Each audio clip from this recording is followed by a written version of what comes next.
Дмитрий, сегодня хотелось бы поговорить вот о чем. В Беларуси и не только там есть люди, которым грозит политзаключение. Они рискуют стать политзеками. Несмотря на то, что общество в Беларуси то же самое придавлено, безусловно, вот этими 5 уже и больше даже, наверное, годами после того общественного возмущения и тех репрессий, которые произошли и продолжаются по сей день. Но все равно есть те, кому грозит стать политзаключенным. И хотелось бы сегодня поговорить на вашем опыте прежде всего. Как справиться с вот этим периодом репрессий, в который вступает человек? Как остаться собой, остаться тем, кем ты входишь в этот период, и выйти таким же, но только даже еще более сильным, естественно, закаленным, опытным. Как не сломаться? Как не стать предателем по слабости? Речь о внутренней работе прежде всего. Хотел бы сразу отметить, что мы не будем сегодня говорить о том, как отправлять малявы, так называемые, то есть о технике жизни. Зачем помогать так называемым сотрудникам? Мы будем говорить о внутренней работе человека на вашем опыте. Скажите, пожалуйста, вот первые часы, первые моменты после задержания, как справиться с психикой в тот момент, с собственной психикой, с шоком? Вы очень правильно заметили, это очень важная тема, потому что неважно, кем ты являешься, любой человек, который находится сейчас в Беларуси и в других подобных репрессивных режимах, он потенциальный политзаключенный. Ты мог всю жизнь прожить обычным человеком, ты не лез никуда в политику, но какой-то незначительный жест, лайк где-то поставил, что-то где-то высказался, не так себя повел, и ты можешь оказаться там. И поэтому ты должен знать эти моменты. Ты можешь готовить себя очень долго, каким-то образом, смотреть видео про тюрьму, смотреть вот разные блоги, подготавливать, но ты никогда не будешь готов именно так, именно тогда, вот как это произойдет с тобой. Всегда, в любом случае, как вы говорите правильно, произойдет вот этот шок, с которым придется справляться. Когда именно приедут за тобой и тебя возьмут, это будет не так, как ты думал, как бы ты к этому не готовился. И поэтому, оказавшись там, первое время, это будет, безусловно, такое, знаете, где-то, может быть, непонимание происходящего, такой какой-то шок, и просто надо будет этот момент пережить и как-то втянуться, потому что ты не сможешь сразу же в первые часы, там, первый день все понять и прижиться там. Это абсолютно разные условия, где ты был дома и где оказался там. Даже если там не будет какого-то особого давления оказано. Первое, что я говорю, это не паниковать, да, и попытаться, когда ты оказался в такой ситуации, просто присматриваться к окружающим, ко всему происходящему и попытаться успокоиться и адаптироваться. И тоже такой момент, когда ты входишь в это все, вот как вы говорите, остаться собой. Для того, чтобы остаться собой, нужно собой быть. Потому что некоторые люди, они могут представлять себе что-то, они могут представлять происходящее не так, как оно на самом деле.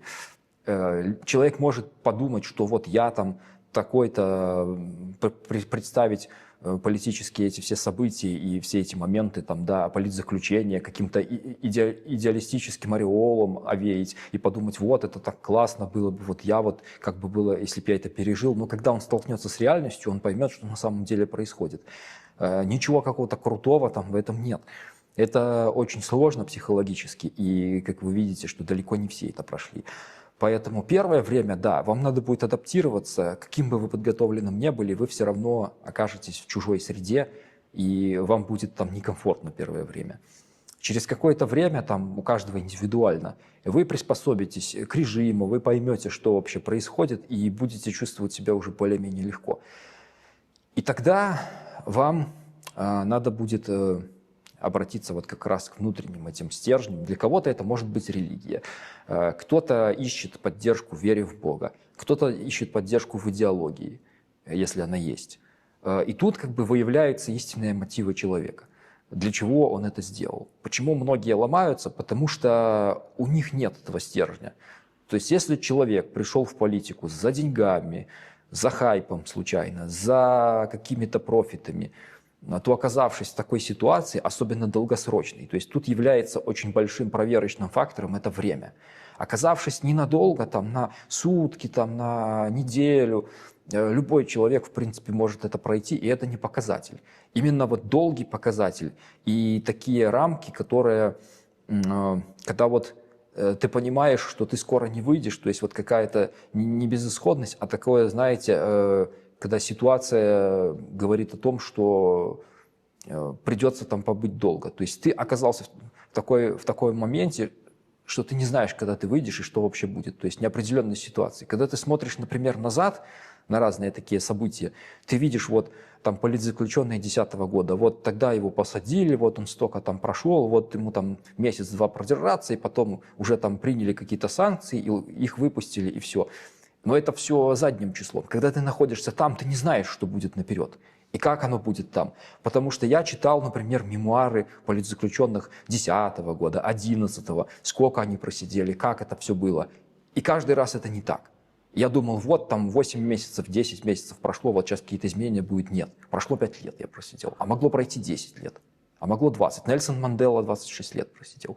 Поэтому тут важно не ставить себе каких-то рамок и сроков. Вот я там полгода надо продержаться и потом все. Потому что да, сначала тебе это может помогать какое-то время, когда ты ставишь себе какие-то рамки, продержаться сколько-то. Но когда срок приходит, это может наступить моральное разочарование. Ничего не произошло, и что дальше? Все, я вот ждал этого срока, вот все, оно пришло, и ничего не произошло. Что, конец теперь? Нет. Важно жить одним днем. Вот ты вот сейчас находишься, и важно выживать и поддерживать себя. То есть, ты понимаешь, зачем ты пришел, что ты делал, вот у тебя есть какая-то идея, и вот ты живешь. Допустим, так. Я не спорю и ни в коем случае не могу, и не имею права опровергать то, что вы говорите, но есть идея, но она не воплощается. И вот ты с ней остаешься, с этой идеей. Ты знаешь, что из-за нее ты здесь, ради нее, но ты не знаешь, когда ты сможешь ее реализовать и сможешь ли вообще. Будут ли у тебя на то силы и тому подобное, здоровье. Где якорь? Вот где якорь внутри самого себя? Идея одно. Что еще может быть? Верю ли я в нее или нет? Вот моя идея – свободная Беларусь. Вот ты веришь в свободную Беларусь или нет? И вот если ты веришь, то ты терпишь, ты готов это пройти. Да, тебя лишают там передач, тебя лишают писем, тебя сажают в ШИЗО. Ты понимаешь, зачем ты идешь. Ты идешь ради свободной Беларуси. Тебя давят, потому что ты придерживаешься этой идеи. Тебе всем видом показывают, откажись. Если ты откажешься, если ты сделаешь, ты докажешь этим самым, что ты отказался от этой идеи, она для тебя не важна. Для тебя важно что-то другое, ради чего ты отказался. То есть твердая убежденность в своих идеях. И наличие этих идей. Я предполагаю, что сотрудники, так называемые, они же очень опытные, к сожалению, люди. Они то, что мы сейчас говорим, прежде всего вы, они это довольно хорошо понимают. Когда они особенно упорные, усердные, когда они пытаются сломать, скажите, пожалуйста. На самом деле я тоже так думал, когда заехал, и для меня было большим открытием, когда я понял, что это не так. В большинстве своем это абсолютно произвольные люди, которым абсолютно плевать на то, что они делают. Я думал, там приедут, там какие-то будут идейные НКВДшники, у которых цель меня просто сломать и задавить. В большинстве своем это просто люди, там бюрократы, которые отрабатывают свою зарплату, и они говорят: извини, мне вообще пофиг, там политзаключенные, не политзаключенные. Мне пришел приказ тебя там в ШИЗО посадить. Я посадил. Не пришел приказ, сиди, ты хоть посылки получай, хоть что. Мне не приказали, я не сделал. И все, извини. То есть для меня это было открытием. Я думал, что там будет целенаправленная идеологическая работа. Да, там проводится идеологическая работа. И такие люди есть наверху. Это ближе к руководству. То есть чем выше, тем больше. На рядовом уровне там такого обычно нет. Там единицы таких людей. И в целом вся система, то есть сотрудники меняются. Вот что говорят опытные, они опытные в своем тюремном деле. В большинстве своем для них это тоже не типичная практика. Они занимаются так или иначе уголовно-исправительной правоохранительной системой. То есть их контингент – это уголовники, люди, совершившие антиобщественные деяния. И как бы в соответствии с белорусской парадигмой исправления они пытаются воздействовать на людей так, чтобы они больше не совершали преступлений. А что они могут им дать? Там в Норвегии они предлагают то, что вот человек, оказавшись в этой изоляции, да, он лишается там многих возможностей, но при том даже, когда мы видим, что там в тюрьмах люди там зарабатывают, они сидят в хороших условиях, а что может дать Беларусь? Заработков там даже для свободных людей нормальных нет, очень за редким исключением. Какие-то возможности продвижения тоже очень ограничены. Поэтому что система может дать такого человеку, чтобы вот его направить? В большинстве своем это страх. Они создают условия, чтобы человек чувствовал себя некомфортно, чтобы он больше не захотел попадать в тюрьму, потому что, ну что они могут, как они могут заставить человека не совершать преступление? Они показывают всячески, вот, ты совершишь преступление, ты попадешь в тюрьму, ты будешь мерзнуть на холоде, тебя будут заставлять выполнять тупую бессмысленную работу, там тобой будет помыкать, там какие-то приказы отдавать и все. Вот таким образом воздействовать. И это касается в основном и политзаключенных, то есть общая практика. Что касается каких-то конкретно вот таких моментов, про которые сказали вы, это обычно точечные установки, которые приходят извне системы, то есть КГБ, ГУБОПИК, по какому-то конкретному человеку сообщают, что надо сделать то-то и то-то. Потому что местные сотрудники, они не проявляют особой инициативы, то есть вот это отсутствие инициативы с их стороны обычно, там никто не заинтересован делать лишнюю работу. Чем проще, тем лучше. Смена закончилась, ушел домой и все. К семье там и забыл про это, про тюрьму, а потом вернулся опять. А вот как раз эти идеологические люди, это вот как раз КГБ, там где-то в аналитических каких-то отделах, они находятся вне тюрьмы. И вот они как раз, да, они заставляют сотрудников делать разные вот такие дела, составляют какие-то планы там и прочее. На этого там вот так, этого жестче, этого мягче, этого туда-сюда. Вот, то есть так это действует. Каковы могут быть главные ошибки на допросах и вообще в отношениях со следователями? В частности, и тогда, когда ты испытываешь особое пристрастие по установке откуда-то сбоку или сверху. Как с собой владеть? Ну, тут я скажу так, из опыта того, что было, если они захотят из тебя получить что-то, какую-то информацию, они, скорее всего, это сделают. У них есть очень много методов воздействия. Тут важно самому не давать им фактуру. То есть самый лучший способ, к которому вот мнение, к которому я пришел, с ними вообще не разговаривать как можно меньше. Если дело политически мотивированное и сфабрикованное, неважно, что ты говоришь, это не приведет к улучшению твоего положения. То есть там два варианта. Тебе либо предложат, то есть ты полностью играешь в их игру, ты, можно сказать, читаешь их текст и фабрикуешь показания против там каких-то других людей, то есть ты просто говоришь не то, что на самом деле есть, а ты просто становишься вот их марионеткой. Либо ты отказываешься от сотрудничества. То есть вот как-то так. Потому что пытаться доказывать свою правоту, там какие-то строить защитные линии, это все ерунда, это не работает. Я просто посмотрел, ну, когда вот это все происходило, наше обвинение, там все сфабриковано. Можно человека посадить за что угодно и как угодно, придумать любые основания, построить любые схемы. И в конце концов у нас все решается по внутреннему убеждению суда. Поэтому самый лучший вариант с ними, в принципе, вообще не разговаривать. Я там отказываюсь от показаний, я не знаю, не помню, в соответствии с 27 статьей Конституции РБ я отказываюсь свидетельствовать против себя и все остальное. То есть это самый лучший вариант. Потому что если ты думаешь, ну вот я скажу что-нибудь там, ну, что не повредит другому, вот это безобидное совершенно сведения. Любые сведения новые, которые ты им вбрасываешь, это дает им фактуру, они за это цепляются и строят на этом свои все схемы. Поэтому чем меньше ты им говоришь, тем лучше. Я вот к этому убеждению пришел, в принципе. Как строить отношения с окружающей человеческой средой в камерах? Всегда оставаться человеком. Вот там говорят, давят, там ломают и прочее. Я по себе прошел, что если ты нормальный человек, к тебе всегда будет человеческое отношение. Да, тут там уток подсаживать и могут специально тебя там в какие-то даже пресс-условия поместить, но это особые случаи. В большинстве своем такие моменты там конфликтные, связанные там с политзаключенными в том числе, как и со всеми обычными людьми, они происходят по причине ошибок, которые совершают именно сами политзаключенные. Не нужно пытаться перед кем-то понтоваться, там, показать свое «я». Не нужно пытаться какие-то интриги там плести и прочее. То есть надо всегда оставаться человеком, нужно быть как бы нормальным человеком, и к тебе будет такое же отношение, потому что подобное, оно порождает подобное. Как ты себя ведешь, так и с тобой будут плюс-минус вести. Если люди посмотрят, какой ты, и все, они будут вести себя тоже по-человечески в большинстве своем. А какие конфликты, вы просто сами это сказали, сейчас конфликты именно с политзаключенными могли быть, были? У кого? У других Политзаключенных. политзаключенных с сокамерниками, да. Да.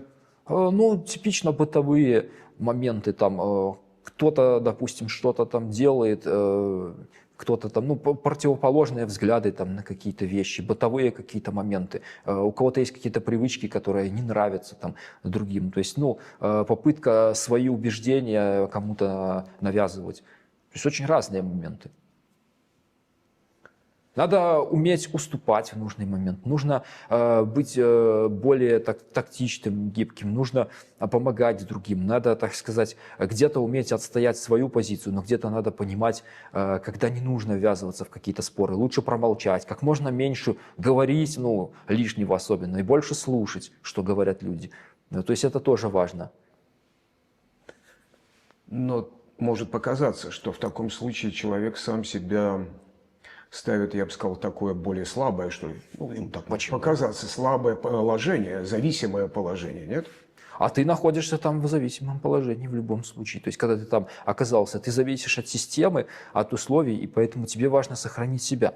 Поэтому, ну, не нужно пытаться делать сверхусилия. Во-первых, ты должен сам оценить себя, свои возможности, и следовать этому пути. Если ты считаешь себя действительно каким-то железным героем, ты можешь полностью игнорировать все, просто всех посылать, и неважно, что с тобой будет. Тебя там будут бить, там, сажать в какие-то изоляторы, там, и все. То есть есть люди, которые просто идите все куда подальше, и просто все, они игнорируют и говорят, я живу в своей действительности, и ваше окружающее все меня не интересует. То есть есть такие случаи, но это редко. В большинстве своем как бы, ну, ты понимаешь, что ты делаешь то, что от тебя зависит. И ты пытаешься как бы сохранить себя в тех условиях, которые есть. И лучше взять меньше груз на себя, но вынести его, чем попытаться взять на себя непомерный какой-то груз, стать героем и в итоге проиграть и опозориться. Вы говорили, что бывает первый период, когда люди осваиваются, осматриваются, стараются понять, куда они попали. Затем, я бы сказал, наступает рутина, день за днем. И вы говорите, жить каждым днем. Как сохранить психическое здоровье, психическое равновесие? Депрессия, апатия, вот этот вот день сурка. Психическое равновесие. Тут каждый уже для себя решает. Кто-то находит для себя выход в религии отдушину, кто-то в творчестве. Потому что это очень важно.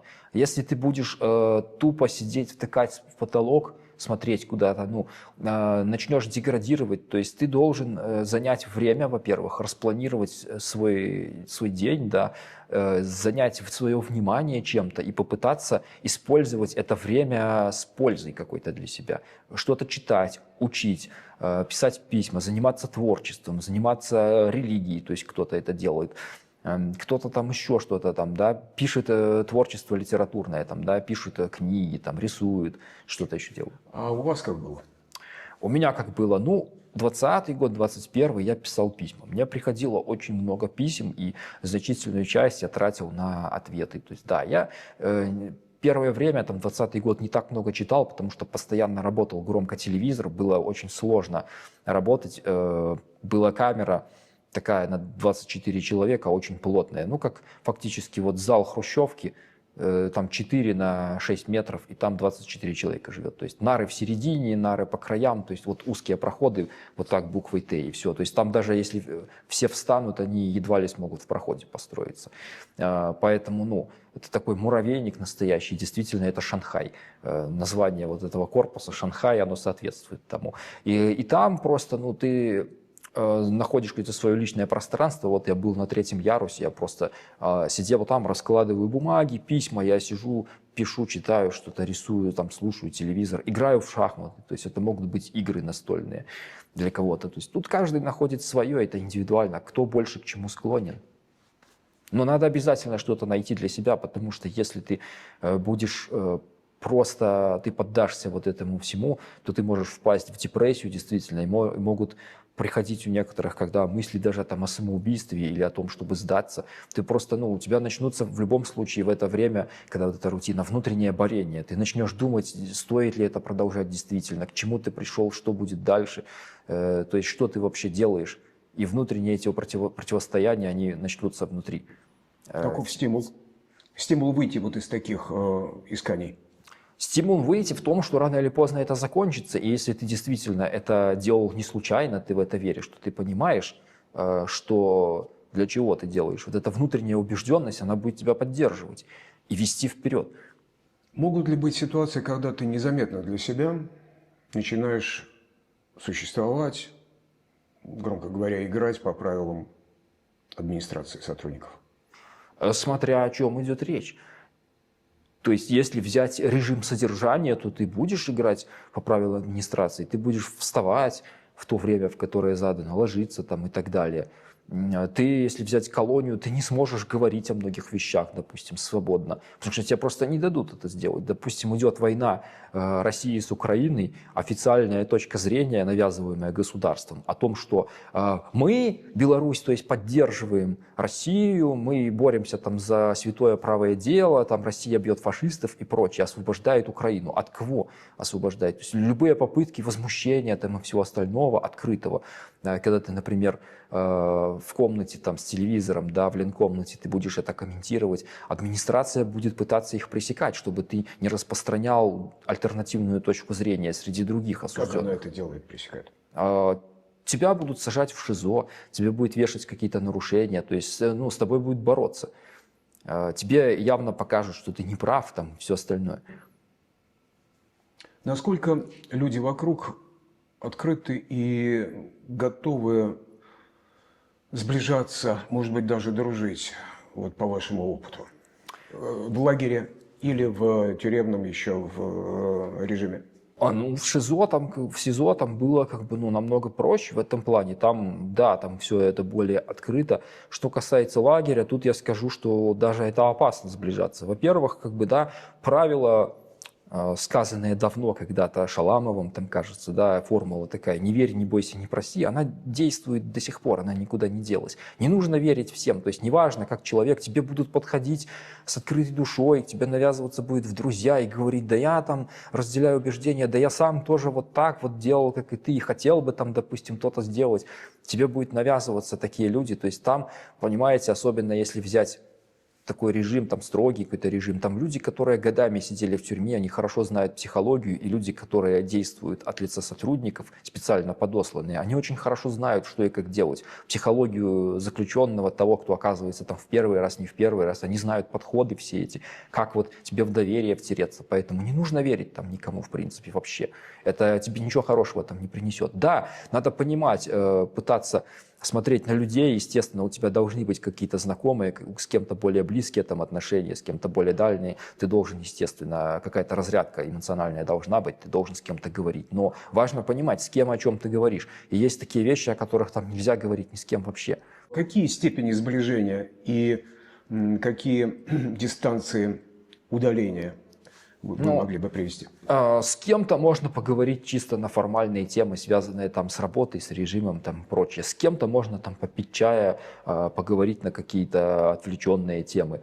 С кем-то, с более близкими людьми, кому ты больше доверяешь, можно где-то и новостями там политическими обменяться, обсудить что-то. Но тут тоже важный еще момент, что где бы ты ни находился, ты редко где, фактически никогда ты не можешь там остаться один или наедине с кем-то. Там и у стен уши есть. Везде обязательно где-то кто-то ходит, где-то что-то слышит. Ты думаешь, что ты с человеком наедине, но на самом деле кто-то может это подслушать, информация может уйти. И ты можешь подумать, что это от этого человека произошел слив, но это на самом деле не так. Поэтому важно понимать, что безопасность играет большое значение там. Ну и как же вот спустя 5 лет, 6 лет, и тем более еще 10 лет не оскотиниться в таких обстоятельствах? Как я говорю, что это внутренний стержень. Нужно понимать, что вся система построена на то, чтобы превратить как раз человека в скотину. То есть этот режим, эта рутина вся, она действует, она пытается тебя сломать, чтобы ты стал вот просто таким уголовным быдлом. таким тупым, ты выполнял правила, которые навязывают, тебе стало все равно, чтобы ты убедился в том, что все это вот так всегда будет, ты ничего не можешь сделать, и ты просто сломался. Ты должен оставаться вот тем, каким ты был, ты эту должен идею поддерживать и не должен свыкаться вот с этими правилами максимально. Ты должен оставаться собой, да. Буквально когнитивные способности, интеллектуальное вообще качество. Как сохранить? Может быть, даже развить? Ну, насчет развить, не знаю, там, может быть, развить психологически только. Эта тюрьма помогает, особенно крытая тюрьма, нахождение вот в камере долго, оно помогает видеть людей. То есть, если ты не глупый человек, если ты начинаешь анализировать, ты начинаешь за поведением людей, ты можешь много полезного для себя открыть, потому что то, что оно есть и там, то оно есть и на воле. Просто когда мы ходим на свободе и разговариваем с людьми, то там все намного сложнее. Люди используют маски, и ты не знаешь до конца, кто есть кто и что. Ты можешь слышать очень много чего, люди тебе говорят разные вещи, но только оказавшись в критической какой-то ситуации, в катастрофе, в тюрьме, в каких-то таких экстренных ситуациях раскрывается истинная сущность человека, кто он есть на самом деле, к чему он ближе. Он пожертвует собой, либо он предаст других. Для кого он будет делать больше, для себя или для другого? Он за идею или там за что-то еще? То есть там все это выявляется четко. Там ты делаешь либо так, либо так. Поэтому там люди раскрываются. Там ты можешь видеть мотивы истинных людей. Это помогает раскрыть психологически. Кто-то пытается учиться, да, книги там читать и прочее, но с этим много сложностей. Там бывают сложные условия, время, там недостаток времени, освещение может быть плохое, если взять там камеры, что-то еще, можно испортить зрение. Тебя будут лишать там возможности этого, книги там забирать, еще что-то. У тебя будут ограниченные источники там и так далее. Питание то же самое, не всегда хорошее. Питание тоже оказывает очень большое воздействие на психологическое твое состояние, на то, как ты себя чувствуешь, на когнитивные способности. Они будут снижаться, недостаток витаминов, недостаток там белков и прочего. Поэтому тут все тоже довольно-таки сложно. Да? Надо стараться оставаться человеком. Ну, что я могу еще сказать? Ну что, я не знаю, может быть, учить стихотворение или Да, таблицу умножения. такие вещи хорошие. Один умный человек сказал мне тоже, я вот когда в тюрьме был, он тоже где-то вот эту цитату прочитал, что для того, чтобы развиваться там, нужно заучивать каждый день несколько строк стихотворения какого-нибудь, ну, то есть, чтобы развиваться и не падать. Потом сыграть хотя бы партию в шахматы и учить иностранные языки. И прочитывать там какой-то книги хотя бы главу. То есть Есть ли такое. возможности для иностранных языков? В библиотеках? Обычно, да, в библиотеках где-то можно достать там английский язык какой-то, то есть, ну, с другими более специфическими там сложность. Например, какой-нибудь арабский, там, не знаю, турок был, он просил Коран на турецком языке, и ему не давали. Ему говорили английский язык, русский язык, а это мы вообще не понимаем, что там, может, это игиловский текст какой-то экстремистский, мы тебе не дадим такой. У нас нет переводчиков в тюрьме на этом языке, мы тебе не можем помочь. То есть вот так. Ну, да, я видел в Бобруйске там польский язык, человек учил. Но сейчас очень сложно становится с книгами. Там, например, если взять Мозырь, то там у тебя вообще твои книги все забирают. Ты даже не ходишь в библиотеку, ты берешь каталог у начальника отряда, выбираешь книги, которые там есть из очень ограниченного списка, и тебе их приносит дневальный. Поэтому там все довольно-таки плохо. А библиотека там не самая хорошая. Если есть возможность, то да, надо стараться делать то, что можно. Потому что если тупо просто жить вот обычной такой рутинной жизнью, проснулся, попил чая, там, пошел на проверку, пошел на работу, вернулся с работы, посмотрел телевизор, то через 10 лет у тебя просто мозг атрофируется, то есть ты в любом случае получишь деструктивное воздействие от этой системы, ты пострадаешь, и когнитивные способности, и все остальное, если ты будешь поддаваться этой системе. Она так построена на все, что плыви по течению. Все подсказывает, вся эта система. Не борись, плыви по течению, так будет легче. Но не нужно это делать. Если ты этому поддашься, то ты начнешь деградировать. Были ли случаи, может быть, в вашем собственном опыте или вокруг вас там, в тюрьме, в лагере, когда шантажировали родственниками и вообще можно было совершить какие-то поступки или, не знаю, так сказать, действия, или так построить отношения, что это вредило бы родственникам на воле? всегда, когда у них есть возможность такая, они пытаются это сделать, когда они заинтересованы. То есть некоторыми людьми они не заинтересованы. То есть кого-то они просто, когда сажают в тюрьму, они просто изолируют от общества, чтобы он не действовал. А от кого-то им нужны какие-то действия, они пытаются заставить его перевербовать на свою сторону, либо заставить дать какие-то показания или что-то сделать. В таком случае они проявляют больше инициативы. Например, вот мне известен такой был случай, когда я сидел на Володарке начало 21 года. Туда посадили одного правозащитника по защите прав инвалидов. Против них сфабриковали дело по мошенничеству. Якобы они вместо инвалидов они защищали участников протеста.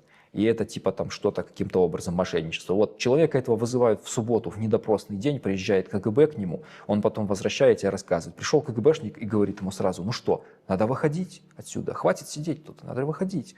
И говорит: вот, у нас есть текст, вы прочитаете этот текст, на видео запишите, что так и так, там, против правозащитных организаций, там, против Запада, против там, демократического сообщества что-то, опровергните что-то, и вы выйдете, все, мы не будем вас держать. Он отказался, когда они сказали: ну вот у вас есть сын, мы же его посадим. То есть они прямо сказали, что он будет сидеть, если вы не сделаете то, что мы хотим. То есть да, они пытаются шантажировать. Если есть там больные родственники, если есть там дети, если есть возможность, они могут пригрозить тем, что они лишат там родительских прав, там дети будут в детдоме страдать. То есть да, они используют болевые точки, у кого-то проблемы со здоровьем, там еще что-то. Они скажут, что ты сгниешь, мы тебя посадим в ШИЗО, и у тебя там болезнь это есть, она будет развиваться, там, не знаю, онкология там у кого-то бывает есть. Они говорят, что ты умрешь от рака там или еще что-то, мы сделаем все, что ты не вылечишься никак. То есть там еще что-то. Они говорят, мы посадим там здоровье, что ты не выйдешь или выйдешь инвалидом.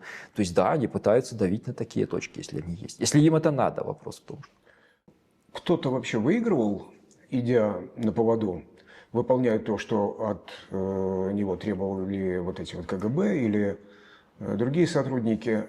Кто-то в чем-то хотя бы выигрывал, если честно говорить? Это вопрос моральных принципов, что для кого выигрывал. То есть если ты идейный человек, и ты борешься за идею, и ты отказался от идеи ради того, чтобы снизить там воздействие какое-то на себя, выйти из тюрьмы и что-то еще, то выиграл ли ты? Я считаю, что ты проиграл. А если говорить о том, что вот ты избавился от какой-то проблемы, отказался от убеждений, которых у тебя не было, тоже, понимаете, такое, да, я знаю, что слышал про людей, которые пошли на сотрудничество и все. Они вышли, они даже стали там чуть ли не уже на государственных должностях. Возьмите вы тот же Воскресенский. Он был сначала в протестах, а потом сейчас он стал представителем стола демократических сил, чуть ли не назначенным государственным оппозиционером официально, нужным им, и все. То есть, понимаете, а вопрос в том, он выиграл в этом или нет. Чего этот человек искал? Как говорят, он искал там должностей каких-то, шел именно за каким-то профитом.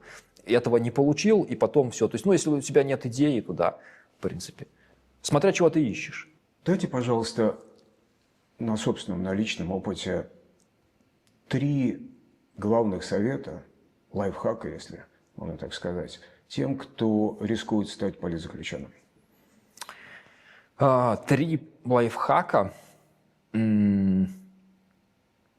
Первое. Подумайте действительно над тем, что для вас есть идея, вот та, за которую вы боретесь. То есть осознайте до конца, что вы делаете и ради чего. Самое худшее – это разочарование, потерять себя. Когда человек думает, что он, допустим, за какую-то идею, за что-то борется, потом его сажают, он сталкивается с этим давлением, и он начинает задумываться, а действительно ли я вот в это верил и боролся, или я себя убеждал только в этом. И потом все, человек может разочароваться в жизни, разочароваться во всем и сказать, меня обманули, там что-то еще, там пытаться на кого-то возложить ответственность, стать озлобленным и вообще. То есть важно понять, что ты делаешь. И если ты действительно веришь в то, что делаешь, готов ли ты идти до конца. Другое, надо уметь переносить трудности просто. Легко не бывает. Поэтому надо смириться с тем, что ты столкнешься с трудностями и с воздействием. Все это испытывали. Если посмотреть общие истории политзаключенных, никому не было легко. Каждый думает, что мне хуже всех. Вот я сижу, мне хуже всех. Но когда ты начинаешь смотреть на истории других людей, сравнивать, то ты понимаешь очень часто, что тебе далеко не хуже, чем всем. Есть люди, которым гораздо хуже, чем тебе. И важно как бы тут понять, что ты должен понять, что твой случай не уникален. Таких вот людей очень много. И историй много похожих. Важно понимать, что не надо думать, что на тебя легла какая-то прям супер уникальная нагрузка. И третий? И третий, и третий, и третий. Ну, как я уже сказал, оставаться человеком. То есть всегда в любой этой ситуации этот внутренний стержень, неважно, что тебя поддерживает, религия, идеология, какие-то стремления другие, ты должен оставаться человеком, всегда нести вот что-то такое человеческое, и это поможет тебе найти дорогу, как раз уже построить отношения и все остальное. С этого как бы все будет строиться. Это главный стержень. Остальное все наслоится уже на это. Я думаю, что если в общем вот говорить, то это, наверное, так. Потому что какие-то более мелкие, более прикладные вещи, там, про творчество или про что-то еще, это уже все дополнение ко всему этому.